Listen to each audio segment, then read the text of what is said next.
जय हिंद दोस्तों। स्वागत है आपका अपने YouTube channel the master ji classes में। मैं निधिर झा आप सभी का फिर से स्वागत करता हूं आपके अपने परिवार द मास्टर जी क्लासेस में। तो दोस्तों, आज हम एक बड़ी ही समस्या जो कि लोगों के साथ बच्चों के साथ होती है। तो समस्या यह है कि क्लास 10th के बाद 11th में तो चले गए, क्लास 10th के बाद 11th में तो चले गए, लेकिन सबसे बड़ी समस्या आती है कि 11th में उसने आकर साइंस भी ले ली। 11th में आकर उसने साइंस भी ले लिया, लेकिन अब सबसे बड़ी समस्या आती है कि भैया अब करे तो करे क्या। अचानक से आए भैया, समझ में कुछ नहीं आ रहा, कैसे करेंगे, पढ़ाई कैसे होगा, कैसे तमाम तरह की चीजें होगी। ये सब विषय में भैया आप थोड़ा सा हमको समझाइए। देखो बच्चा, समझने का प्रयास करो। सबसे पहली बात अगर मैं बात करूं तो क्लास 10th का जो सिलेबस है वो क्लास 11 से टोटली डिफरेंट है। इन द सेंस कहने का कि क्लास 10th इतना छोटा सा था, क्लास 11th अचानक से आके फिजिक्स केमिस्ट्री मैथ्स में, पर्टिकुलरली अगर बात करूं तो साइंस के विषय में बात करूं, साइंस में वो भी मैथ्स के विषय में बात कर रहा हूं। अगर मैं मैथ्स के विषय में बात कर रहा हूं तो ये देखने की चर्चा यहाँ पर ये होगी कि अगर मैं बात करूं 10th के सिलेबस के बारे में तो 10th का सिलेबस नॉर्मल साइंस की अगर मैं बात करूं तो फिजिक्स में नॉर्मल वही 5 से 6 चैप्टर। और यहीं पर अगर आगे आ जाते हैं 11th में, तो 11th में अचानक से आने के बाद पहला साइंस में चैप्टर 13 चल रहा है। फिजिक्स की सिर्फ मैं बात कर रहा हूँ, केमिस्ट्री अलग अपना बढ़त बनाए हुए है, मैथ्स अलग अपना बढ़त बनाया। तो इसमें बच्चे को क्या होती है, घबराहट महसूस होने लगती, बाप रे बाप इतना सिलेबस, पहला चैप्टर क्लीन बोल्ड, दूसरा चैप्टर डक आउट, ये सब क्या होगा। बच्चा देखो, डरने की विषय नहीं है, कोई भी चीज जो है डरने की विषय नहीं है। डरने का मतलब, साइंस लेने का मतलब ऐसा नहीं कि हम बहुत हार्ड ले लिए हैं, आर्ट्स लेने का मतलब हम बहुत दूर चले गए हैं, कॉमर्स लेने के बाद और नीचे, ऐसा कुछ नहीं है। सब सब्जेक्ट अपना अपना महत्व रखता है, और उस महत्व में थोड़ा सा सबसे ज्यादा प्रायोरिटी में, थोड़ा सा प्रायोरिटी में ज्यादा साइंस आ जाता है। साइंस में अगर मैं बात करूं तो सबसे पहला सब्जेक्ट हमारा फिजिक्स आता है। फिजिक्स में अगर मैं चर्चा करूं तो फिजिक्स हमारा 13 चैप्टर। अब 13वें चैप्टर को किस तरह से डील किया जाएगा, किस प्रकार से हम पढ़ेंगे, इस सब विषय में समझने का प्रयास करेंगे। देखिए सर, सबसे पहले जब आप किसी भी चीज को पढ़ना शुरू करें, सबसे पहले आप किसी भी चीज को पढ़ना शुरू करते हैं, तो पढ़ना इन द सेंस होता क्या है कि जब आप किसी चीज को नहीं जान रहे तो आप शुरू कैसे करिएगा। तो सबसे पहला काम किसी चीज, किसी मास्टर को, किसी टीचर को, किसी ट्यूटर को आप पकड़ने का प्रयास करें। इन द सेंस आप बहुत तरह के तमाम ऑनलाइन कोर्स अवेलेबल है, तमाम आपके घर के बगल में टीचर, तमाम कोचिंग अवेलेबल है आपके आसपास। आप उनको अप्रोच करिए, वो आपको एक सलाह देंगे किस प्रकार से शुरू किया जाए, किस प्रकार से पढ़ा जाए। उससे क्या होगा, आपको एक आइडिया होगा, धीरे धीरे आप एक ट्रैक पे आ जाइएगा। उसके बाद आप आसानी से किसी भी चीज को कर सकते हैं। तो सबसे पहला काम क्या है, सबसे पहला काम किसी का गाइडेंस लेना शुरू करिए। आप किसी का गाइडेंस लेने से छोटे नहीं हो जाएंगे। पहला गाइडेंस ये कि आप जाके टीचर से बात करिए, रूबरू होइए कि किस प्रकार से हम सिलेबस को कंप्लीट करें। अगर आपका सिलेबस धीरे धीरे धीरे धीरे अगर आप ट्रैक पे आ रहे हैं तो इससे आपका क्या होगा कि आपको एक बेनिफिट मिलेगा कि हाँ भाई आपको किस प्रकार से पढ़ना है। जैसे कि हम पहला चैप्टर की बात करें तो बीमा वाला चैप्टर हमारा, यूनिट एंड डायमेंशन, माप एवं बीमा।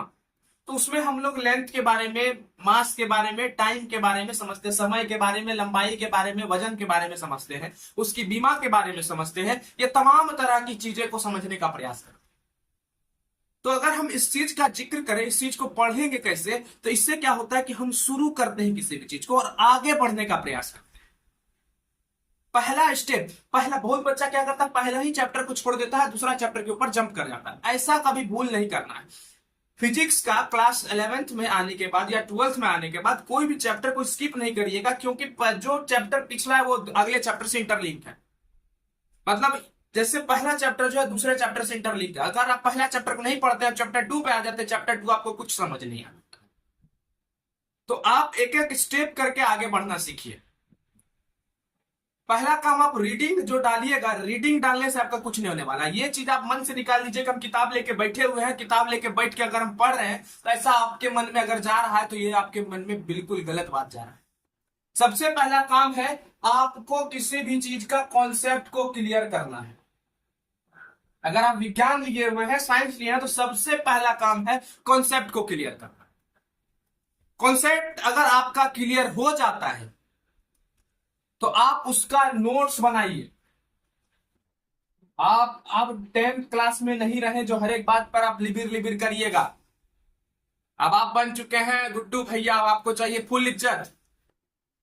अब फुल इज्जत लेने के लिए आपको क्या सबसे पहला काम है, कॉन्सेप्ट क्लियर करो। किसी भी मास्टर से जब पढ़ने जाओ तो तुरंत लिखने का प्रयास मत करो, कोई चीज लिखा रहा है लिख रहे हैं, गलत बात। या तो पहले लिख लो या तो पहले समझ लो। तो पहला काम है समझना। अगर तुम उस विषय को समझ रहे हो तो अब तुम अपने सभी नोट्स बना सकते हो। तो सबसे पहला काम है समझना। भौतिकी की मैं बात कर रहा हूं, भौतिकी की अगर मैं बात करूं तो सबसे पहला काम समझो, कॉन्सेप्ट को बिल्डअप करो, छोटा छोटा चीज को पकड़ो और वाई अपने मन में लाओ। क्वेश्चन मार्क जरूर अपने दिमाग में बैठाओ। Question mark in the sense कि सर ये कैसे, आखिर ये पंखा चल रहा है, सर ये क्यों चल रहा है पंखा, ये लाइट जल रहा है, क्यों लाइट जल रहा है। इस चीज को फोकस करो, वाई का निशान अपने ऊपर लाओ, जिज्ञासा डेवलप करो। कॉन्सेप्ट अगर हो जाए तो कॉन्सेप्ट के बाद नोट्स जरूर बनाना, क्योंकि यही नोट्स तुमको आगे काम देगा। अब होता क्या है कि बहुत सारा बच्चा जब नोट्स बना लेता है तो क्वेश्चन सॉल्व करने बैठता है। न्यूमेरिकल क्वेश्चन होता है, न्यूमेरिकल क्वेश्चन मतलब जिसमें डाटा वाला क्वेश्चन सब रहता है कि इतना वोल्ट है, इतना करंट है, तो आप इसका ये निकालिए, प्रतिरोध निकालिए, तो फलना चिलना वाला बात होता है। तो जब आप क्वेश्चन बनाने बैठिए तो हो सकता है आपसे क्वेश्चन ना बने। तो जैसे ही आपसे वो क्वेश्चन नहीं बन रहा है, तो क्वेश्चन जब नहीं बनता है तो फिर से पुराना कॉन्सेप्ट पे जाइए। जैसे मान लीजिए प्रतिरोध का क्वेश्चन नहीं बना, तो प्रतिरोध का अगर क्वेश्चन नहीं बनता है तो फिर से प्रतिरोध के कॉन्सेप्ट पे जाइए, नोट्स को पढ़िए, फिर क्वेश्चन आंसर करिए, देखिए कैसे नहीं बनता है। बनेगा नहीं बनेगा फिर हम टीचर से संपर्क करेंगे। आपके जानने के अनुसार मैं आपको एक हिंट दे दूं कि हम आपके लिए भौतिकी का क्लास को शुरू करने, भौतिकी का क्लास शुरू करना इन द सेंस कि हम लोग एक एक चीज को बारीकी से डील करेंगे विथ नोट्स। मतलब आपका दो काम हम फिनिश कर दिए, कॉन्सेप्ट और नोट्स। क्वेश्चन भी हम करेंगे, लेकिन आपको क्या करना पड़ेगा, उसके पीछे मेहनत करना पड़ेगा। भौतिकी चलिए हो जाता है, रसायन शास्त्र अपने आप में थोड़ा सा डिफिकल्ट, हर एक बच्चे को डिफिकल्ट लगता है। जब अपने समय में हम भी थे तो हमको भी डिफिकल्ट लगता था। तो रसायन शास्त्र को कुछ नहीं करना है, उसको देखो बच्चा, उसको रीडिंग करना सीखो, थ्रोली रीडिंग करो। बुक में पेंसिल लो, पेंसिल लेके रीडिंग करो। पहले एक काम करो, पहले पढ़ो, किसी भी टीचर से पढ़ो, कोई भी ऑनलाइन क्लास को देखो, कहीं से भी पढ़ लो, उस कॉन्सेप्ट को पूरे तरीका से घुसा लो और पेंसिल लो, पेंसिल लेके पूरे तरीका से अंडरलाइन करके एक एक चीज को पढ़ो। हो गया बात खत्म। अब बचा गणित। गणित तो अपने आप में सार है, उसके बिना तो कुछ संभव ही नहीं। तो गणित के विषय में अगर मैं बात करूं तो गणित दो ही चीज पे काम करता है, एक तीन चीज पे, कॉन्सेप्ट, फॉर्मूला और क्वेश्चन। अगर आपका कॉन्सेप्ट क्लियर है और आपको उसका फॉर्मूला पता है, जितना ज्यादा आप क्वेश्चन लगाइएगा उतना ज्यादा आपको बेनिफिट मिलने वाला। मतलब concept formula question, concept formula question. अगर आप कॉन्सेप्ट क्लियर कर लेते हो तो कॉन्सेप्ट करने के बाद अगर आपको फॉर्मूला उसका पता है तो फॉर्मूला करने के बाद आप क्या करिएगा, क्वेश्चन बनाइए। मैं आपको एक जानकारी के अनुसार एक बता दूं, आप एक पतला सा 10 रुपए का कॉपी लीजिएगा, चैप्टर वाइज चैप्टर लिखिएगा और हर एक चैप्टर, जैसे आप पहला चैप्टर बना रहे, चैप्टर पहला का फॉर्मूला आपके एक पेज में हो जाना चाहिए। Chapter 1 formula, chapter 1 formula, chapter 1 formula. जब आप क्वेश्चन बनाने बैठे चैप्टर 1 का, तो फॉर्मूला का कॉपी आपके सामने है, आपको सिर्फ क्वेश्चन बनाना है। कॉन्सेप्ट के लिए आप एक फेयर कॉपी, बढ़िया फेयर कॉपी। अब देखिए बच्चा, पढ़ने का बहुत सारा ढंग है। बहुत बच्चा बोलेगा हम रफ्ते में पूरा पढ़ लिया, अभी नंबर भी है। पढ़ने का बहुत ढंग है, एक सिस्टमेटिक ढंग से अगर आप पढ़िएगा तो बहुत आगे जा सकते हैं, और ये आपको अभी नहीं आगे मदद करेगा। तो कहने का मतलब है कि पढ़ने का बहुत सारा तरीका। पहला तरीका कि आप मैथ्स में सबसे पहला काम एक फेयर कॉपी बनाइए, बढ़िया। उसमें जब टीचर पढ़ा रहे हैं तो एक एक कॉन्सेप्ट को आप क्लियर करिए। एक एक कॉन्सेप्ट को जब आप क्लियर कर रहे हैं तो उससे क्या होगा कि आपका कॉन्सेप्ट धीरे धीरे धीरे धीरे क्लियर, कि हाँ भाई ये क्वेश्चन कैसे बन रहा है, हाँ भाई ये क्वेश्चन को हम टैकल कैसे करेंगे। तो उससे फिर धीरे धीरे फॉर्मूला की ओर अप्रोच करिएगा, और जब आप फॉर्मूला के ओर अप्रोच कर जाइएगा तो आपका क्वेश्चन भी क्या होने लगेगा, सॉल्व होने लगेगा।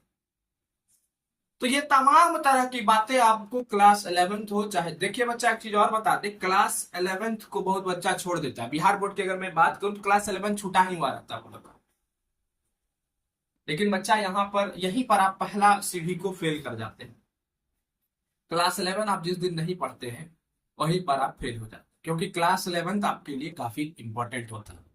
क्लास 11 बहुत ही इंपॉर्टेंट है। अगर आप आगे चल के जेई मेंस, नीट, एनडीए, फलना चिन्ना जो भी कॉम्पिटिटिव एग्जाम का तैयारी करना चाहते हैं जो कि क्लास 11 12 पर डिपेंडेंट है, तो सबसे ज्यादा क्वेश्चन क्लास 11 से पूछा जाता है। अगर आप इसकी चर्चा अगर आप नहीं पढ़ पाते हैं तो आपको बहुत ही समस्या होगी आगे चल के। और इसके विषय में अगर मैं बता दूं तो समस्या से नहीं निदान पाना है तो क्लास 11 को पढ़िए। तो यहीं पर तमाम तरह की बातें आकर स्टॉप हो जाती हैं। सबसे बड़ा बात आके यहाँ पर ये खत्म हो जाता है कि पढ़ना आपको पड़ेगा। अब क्लास 11 में अगर आप साइंस आकर ले लिए हैं तो मेहनत आपको जरूर करना पड़ेगा। तो ये तमाम तरह की बातें हैं और ये तमाम तरह की बातें को आप अपने जहन में डाल लीजिए, पढ़ना शुरू करिए। जो भी दिक्कतें आएगी आपका भाई आपके लिए खड़ा है, हमेशा खड़ा है और रहेगा। तो चलिए आज के लिए हम अपने वाणी को यहीं पर विराम देते हैं। तब तक के लिए खुश रहिए, मुस्कुराते रहिए। धन्यवाद। जय हिंद।